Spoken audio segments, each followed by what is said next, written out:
The last video we have seen, if a function has different length of values, means we are sending different length of value. मतलब एक one time we are sending one value, second time we might send 2 or 3 values, third time we might send 4 values.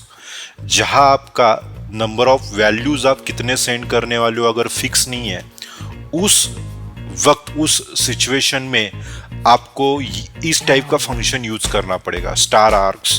मतलब जो भी arguments आप भेजोगे as a value बोल के, वो सारे वैल्यूज इंटरनली टपल में स्टोर होते हैं और वो यूज किए जाते हैं प्रोग्राम में या स्पेसिफिकली उस फंक्शन में.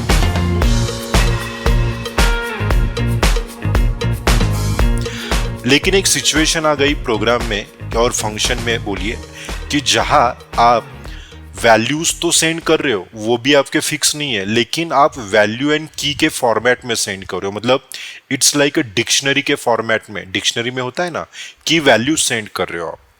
अगर वैसी सिचुएशन है तो कौन सा और कैसा फंक्शन यूज करना पड़ेगा?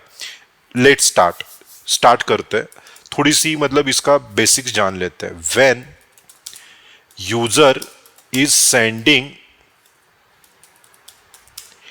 की एंड वैल्यूज, अगर यूजर जब भी फंक्शन में को कॉल करते समय वैल्यू भेज रहा है, वो की एंड वैल्यूज के फॉर्मेट में सेंड कर रहा है.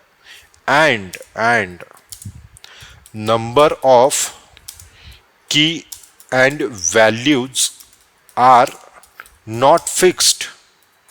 मतलब उसको पता नहीं है वो कितने की वैल्यूज पेयर सेंड करेगा एक साथ, और जब भी वो फंक्शन कॉल करेगा तब उसे इस टाइप का फंक्शन यूज करना है. वो दिखता कैसा है, क्या है, एंड बेसिक ये टाइप का फंक्शन समझने के लिए, to understand this type of functions, you should have a clear understanding of dictionary. जब तक आप डिक्शनरी के बारे में ठीक से समझ नहीं लेते, ठीक से आपको पता नहीं है, तब तक इस टाइप का फंक्शन आप समझ नहीं सकते. Okay, I'll just copy paste one function. देखिए मैंने क्या किया, एक KW नाम का फंक्शन बनाया और उसमें स्टार स्टार डी दिया है. देखिए ये ना थोड़ा सा एक स्टैंडर्ड वे ऑफ राइटिंग है फंक्शन में. अगर सिर्फ आप स्टार डी देते हो, इसका मतलब है आप नंबर ऑफ वेरिएबल, मतलब जो इनपुट्स आप सेंड कर रहे हो उसकी लेंथ फिक्स नहीं है.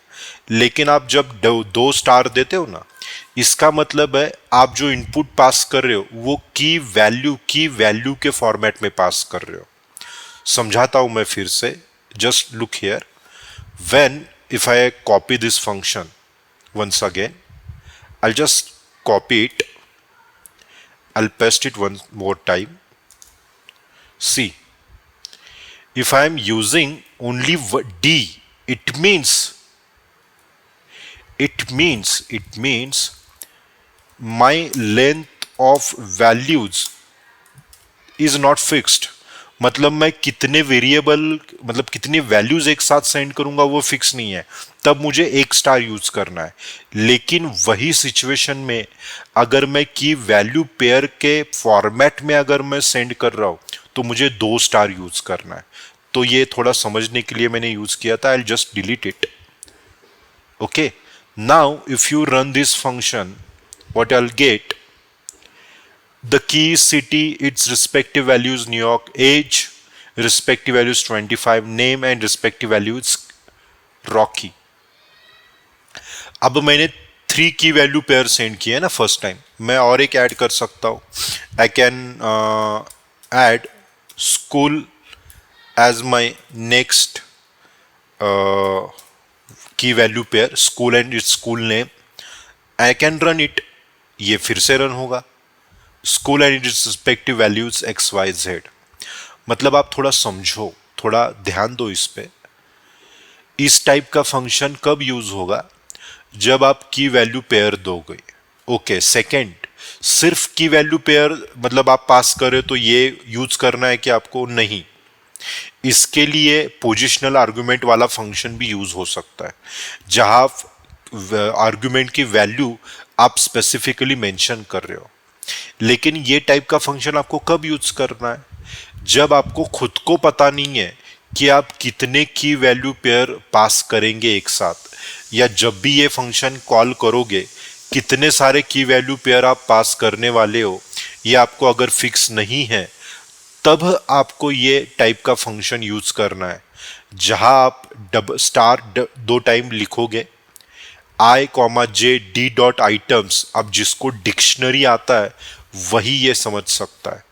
अब ये डिक्शनरी का कोड क्यों लिखा मैंने, चलिए प्रिंट टाइप अगर मैं डी कर दूं तो इसमें आपको पता चल जाएगा, क्या पता चल जाएगा, क्लास डिक्शनरी। इसका मतलब क्या है? इसका मतलब है जो भी आप की वैल्यू पेयर सेंड कर रहे हो यहां, ये सारे डी में जा रहे हैं और डी में स्टोर होते हैं, और डी इंटरनली एक डिक्शनरी है। मतलब सारे की वैल्यू पेयर आप पास कर रहे हो, फंक्शन में गया वो, फंक्शन ने क्या किया, इन सारों को डी में डाल दिया। अब डी कौन है? डी एक डिक्शनरी है, और ये डिक्शनरी का एक कोड है। अगर डिक्शनरी के की एंड वैल्यू को आपको सेपरेटली एक्सट्रैक्ट करना है तो आप डी डॉट आइटम्स यूज करते हो। ये वही कोड यूज किया है। ये समझने के लिए आपको डिक्शनरी समझना पड़ेगा। Okay, thank you.